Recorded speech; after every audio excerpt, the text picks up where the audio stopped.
നിങ്ങളൊരു കണ്ടന്റ് ക്രിയേഷനും പരിപാടിയൊക്കെ ചെയ്യുമ്പോഴത്തേക്കും നിങ്ങളൊരു ക്യാമറ മേടിക്കാൻ വേണ്ടി ചിന്തിക്കുമ്പോഴത്തേക്കും എപ്പോഴും മനസ്സിൽ ആദ്യം വരുന്നത് ഓസ്മോ പോക്കറ്റ് 3 ആണ്. അല്ലെ, സോറി, ഓസ്മോ പോക്കറ്റ് ആണ്. ഓക്കെ, അതിന്റെ ഏതെങ്കിലും ഒരു സീരീസ് ആയിരിക്കും മേടിക്കുന്നത് തോന്നുന്നത്. ലാസ്റ്റ് ഓസ്മോ സീരീസ് 3 വിജയിച്ചതിന് ശേഷം ഓസ്മോ 4 അവന്മാർ ഇറക്കി.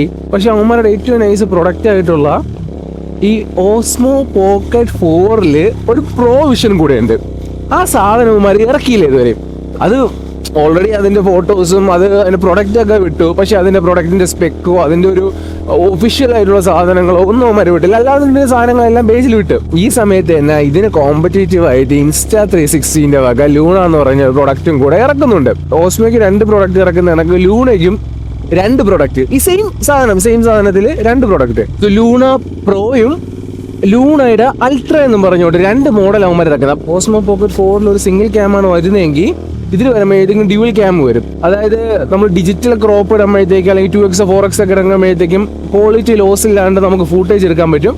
അങ്ങനെ കുറെ പരിപാടിയാണ് ഈ പ്രോ വേരിയന്റ് എടുക്കുമ്പോൾ നമുക്ക് കൂടുതൽ കിട്ടുന്നത്. അത് മിക്കവാറും മാർക്കറ്റ് ഫുള്ള് മറ്റേ തകർക്കും എന്ന ലെവലിൽ ഇരുന്നപ്പോഴാണ് Insta360 ഈ ലൂണയുടെ അൾട്ര ഉണ്ടല്ലോ, ഈ അൾട്രയുടെ സ്പെക്ക് ഓരോന്നായിട്ട് അവന്മാർ പുറത്ത് വിടുന്നത്. ഇപ്പൊ അവന്മാർ ലേറ്റസ്റ്റ് വിട്ടിരിക്കുന്നത് പറഞ്ഞാൽ ഈ Insta360 അൾട്ര ഉണ്ടല്ലോ, ഈ അൾട്രയില് ഇപ്പൊ നമ്മൾ നോർമലി ഓസ്മോ ഒക്കെ യൂസ് ചെയ്യാൻ വേണ്ടിയിരിക്കും നമ്മൾ നോർമലി ആ ജിമ്പിൽ തന്നെ നമുക്ക് കൺട്രോളിങ്ങും ബട്ടൺസും ഒക്കെ ഉള്ളത്. ഈ സാധനത്തിന്റെ ഈ കൺട്രോളില്ലേ, ഈ നമ്മൾ ഫിക്സ്ഡ് ആയിട്ട് യൂസ് ചെയ്യുന്ന ഈ കൺട്രോള് ശരിക്കും നമുക്കത് റിമോട്ട് ആയിട്ട് ഉപയോഗിക്കാം. നമുക്കതിങ്ങനെ ഊരി എടുത്തിട്ട് നമുക്ക് വേറെ എവിടെയെങ്കിലും പോയി ഇരുന്നിട്ട് നമുക്കിത് കൺട്രോൾ ചെയ്യാം, മൂവ് ചെയ്യുന്നതോ പരിപാടിയൊക്കെ. അതിലുപരി ഏറ്റവും വലിയൊരു പോസിറ്റീവ് ആയിട്ട് തോന്നിയത് ഈ റിമോട്ടിൽ തന്നെ മൈക്കും. നമുക്കിപ്പോൾ ദൂരെ എവിടെയെങ്കിലും അത് കൊണ്ട് കൺട്രോൾ ചെയ്തിട്ട് നമുക്ക് മൈക്കില്ലെങ്കിൽ നമുക്ക് ഈ കൺട്രോളറിൽ വെച്ചിട്ട് നമുക്ക് സംസാരിക്കുകയും ചെയ്യാം. അത് പിന്നെ ഫിക്സ് ചെയ്ത് വെച്ചിട്ട് നമുക്കിത് മൂവ് ആക്കുകയും ചെയ്യാം. ഇവര് ലൈക്കയുമായിട്ടാണ് കൊളാബ് അല്ല, അത് സത്യത്തിൽ ലൈക്കയായിട്ട് കൊളാബ് ചെയ്തിട്ടില്ല. പക്ഷെ ലൈക്കയുടെ കളർ സയൻസും കളർ ട്യൂണിങ്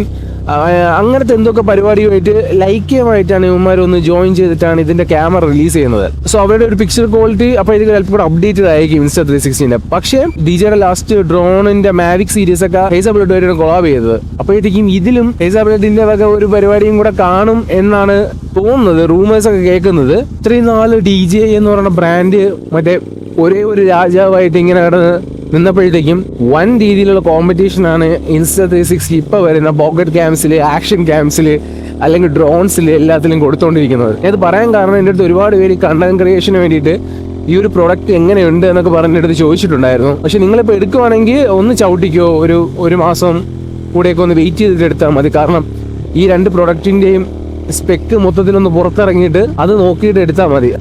പതുക്കെ എടുത്താൽ മതി.